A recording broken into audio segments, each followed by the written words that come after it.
Alrighty, so Kansas this weekend. I guess a quick synopsis on ARCA and trucks. ARCA pretty much went green the entire way, and that was interesting. Just about. I mean, that race was done like a little bit over an hour, so it was. I mean, it's good. ARCA and I have a shit show. Trucks was pretty tame, clean but tame.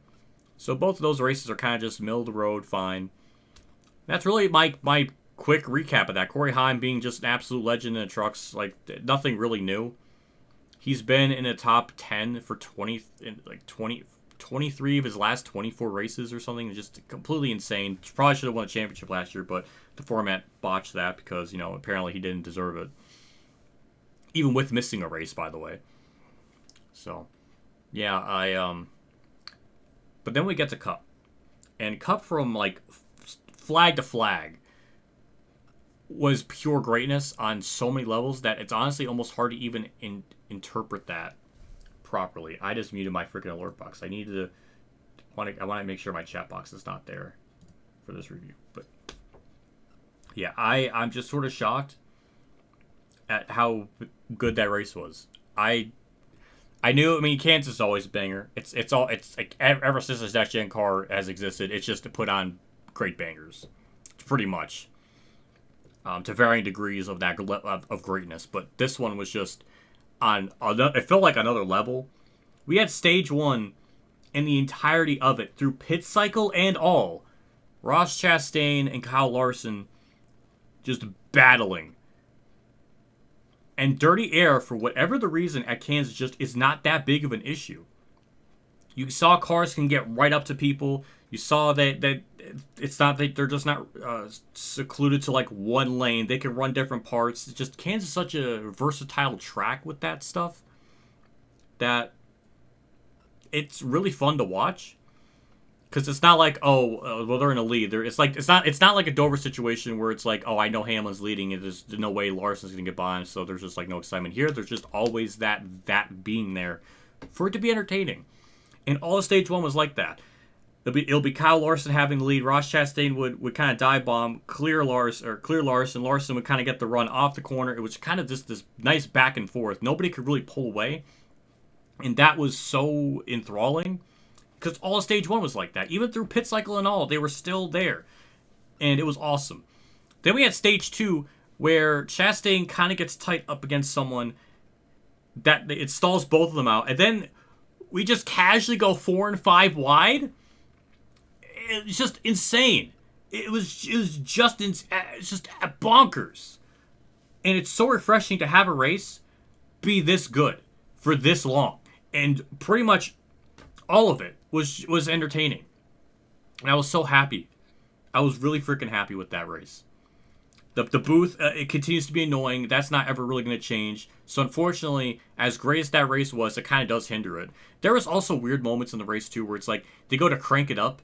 And this might be at the start of stage 3. And stage 3 is probably the worst part of the race because we just got into caution after caution after caution so much.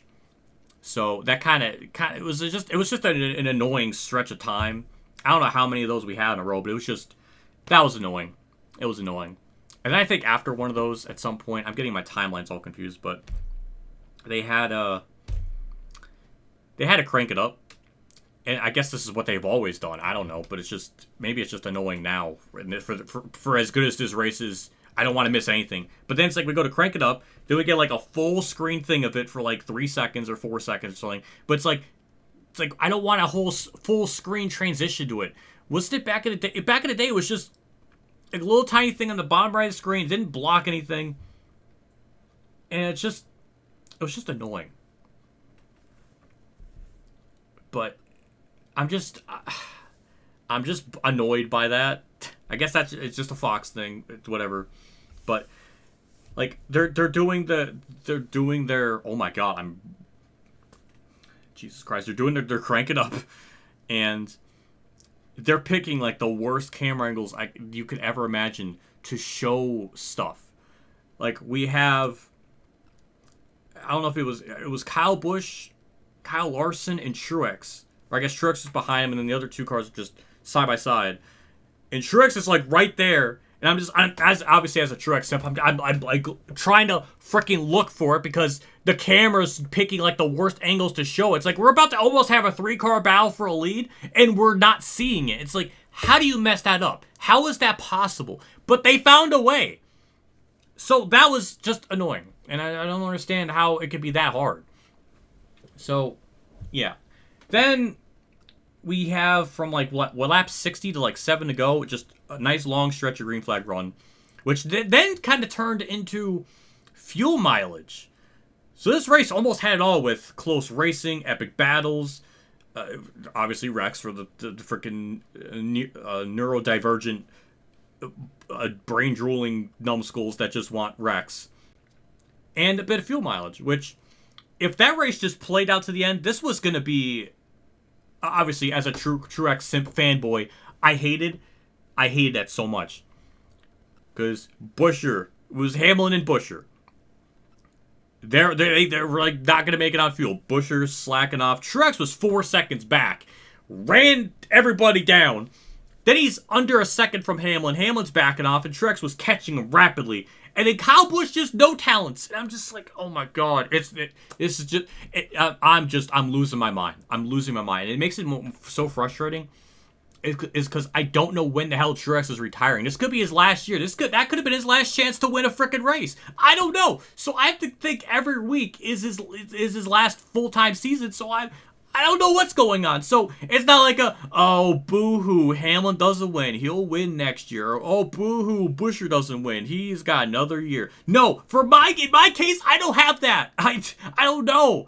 So seeing Truex once again get just miffed of a win blows my mind, and I'm so annoyed. And I don't understand. Kyle Busch, on the end of that run, took right side tires with Todd Gilliland. Yet Todd Gilliland could hang on to that car better than Kyle Busch did with that. It don't make any damn sense. Because Kyle Busch is like 100 times better than Todd Gilliland, but Todd Gilliland can hang on to a two-tire car. The Kyle, I'm frustrated. So I was annoyed by that because that was definitely going to be Truex's win. And that didn't happen. So then we get a green-white checkered. And kind of people, like the top 8 or 9, take 2 tires. 10th on back, 9th on back, 10th on back. They all took 4. So then we get just all hell breaking loose. Crazy-ass freaking end to a race that was already pretty good. And maybe it's me being old, I don't know. But it gets annoying when you watch a long green flag run, and then the race just ends in a green-white checkered, and then it's just like, well, they're not going to finish where they probably should, and it's going to turn into a shit show. Luckily, it didn't turn into a shit show where it's like wreck after wreck. It wasn't that. So, we're okay. But once I realized Truex took 4, I was like, okay, he's done. He's done. He's not going to make that up. He almost did, but I was like, yeah, it's over. Yeah, that ending was I really thought Buescher just straight up had it. That last lap, I didn't think Larson was going to get the run he did. But going into turn 3, Fox does the most obnoxious thing ever. Because there's cars behind him. We got Chase Elliott. We have Truex. I'm assuming Chase Elliott. Family Guy reference can make a theme song for you. Here is the hashtag WhatiF theme song. Who else but What If? He's What If. What if? He's always racing vehicles in video games. He's What If. What if? I'm always racing vehicles in video games.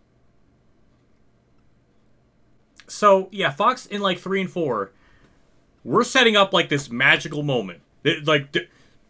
Magical moment. Buescher is sliding up the track. It's almost like Kurt Busch 2022 situation. We got Buescher that's sliding up the track. Larson's getting like pinched into the wall. They're really close. Like they're slowing up. I'm just like, the camera's zoomed in. Like I can't see anything. It's like, just zoom out. We know there's cars behind them. Like, and the frustrating thing is there's a good example of this. There was 2013 Auto Club. And Hamlin and Logano, like the camera was close, but it wasn't like super duper zoomed in where you can almost see their freaking eyebrows. Like, and I'm just annoyed because why did we have to zoom in so close?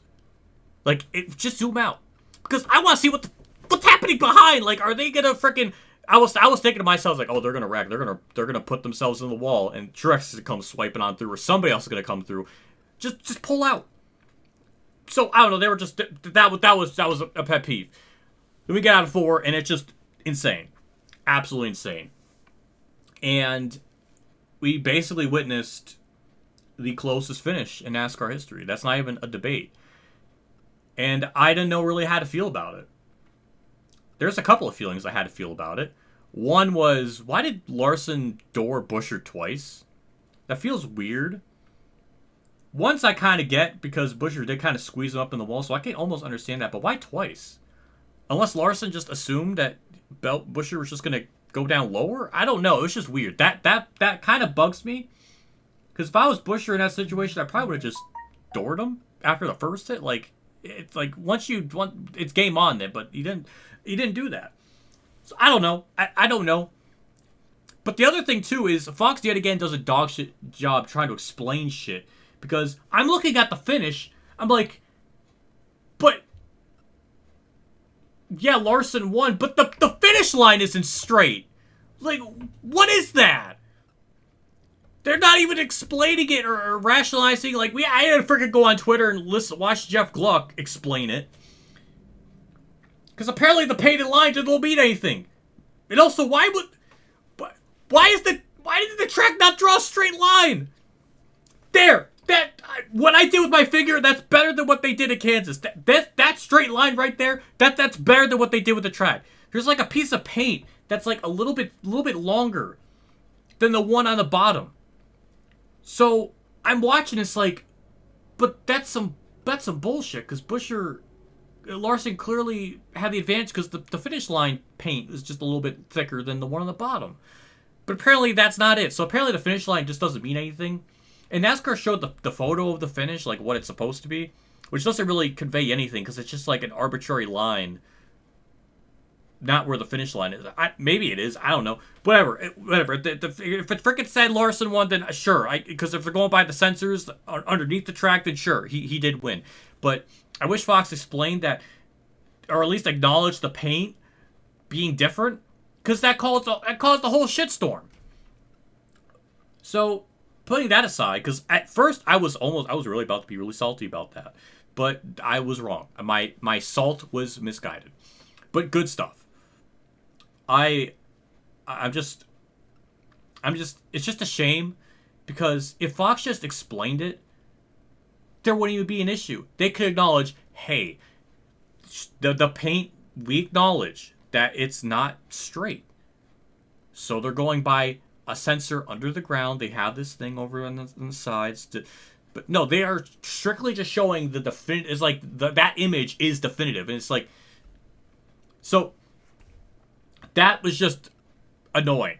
It's the same shit at Daytona, except Daytona is even more confusing because they're going off that finish line thing on the wall, but it's like, well, not all of them go off at the same time, so they're judging like caution light number 4, but like caution light number 5 might be showing something else. So that's a whole other nightmare to freaking understand, because they could just pick and choose what caution light number is, just ends it. So we didn't have that situation, thank God. But Daytona's gonna scar me for the rest of my life. I'm gonna be referencing that way more than I should, but yeah, there's a lot of debates now going on, like what is this race better than Darlington 03? I would not say so, just because Darlington 03 had a close finish that was built up over a 52-lap green flag run. This is just a green-white checkered, which we've had races end not like in photo finish to this extent, but Kentucky 2019 is an example, Phoenix 2016 is an example. But we've had stuff on like a green-white checkered situation where it's been close. Not this close, but... So I'm not going to put it to, like, the pinnacle. I mean, it is the closest finish. That doesn't mean it's, like, to me, the absolute best. But it's in that, like, top 5 range for sure. It's just, something gets lost when it's just, like, on a green-white checkered situation. Because the odds of a close finish or just a finish being pretty close, it ramps up a lot more. It'll be a lot different if that race just played out like from 60 to go to the end, and then it just ended up happening to be that close. And yeah, I would probably say by far it would be the best finish ever. But so I can't say it's the closest finish ever, but I would not put it as the ultimate finish ever. It's not on that scale. That's the only thing that knocks it back. And that's me really, really nitpicking. But overall, as with this race, I mean, minus the green flag wrecking at the beginning of stage 3, everything else was rock solid. So this is on like a 9.5, 9 out of range, 9 out of 10 range. It is on that. It was great. And this track, for whatever reason, is just such a good combo. I'm so glad it just worked out with this race. And it also, they never really properly showed Jimmy Johnson camera angle. Well, it took a lot. It took all the resources they had to show that, but I mean that was just mildly funny. But I don't know. It was just, I was very happy. It was a good race. It was good. I really don't know what to say. It's nice to have a race review where I'm just not hating the race entirely, and it's not like a mega rant.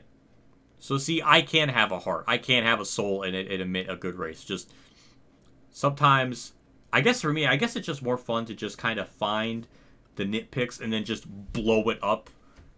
Like that camera angle thing in the 3 and 4 where they're like super duper zoomed in, and it's like, could we just zoom out a little bit? Because like there's cars behind them that have fresher tires. Like they could have just swooped up on the inside and we would have missed it.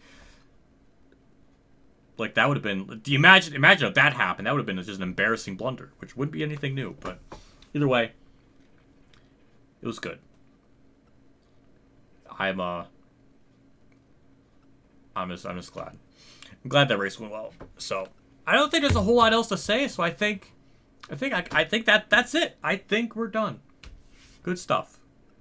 On to next week, which I don't know how that will be, but I guess we'll find out. But at least we have probably race of the year, race of this decade, potentially. I mean, it was good stuff. So, yeah, I'm done. Bye.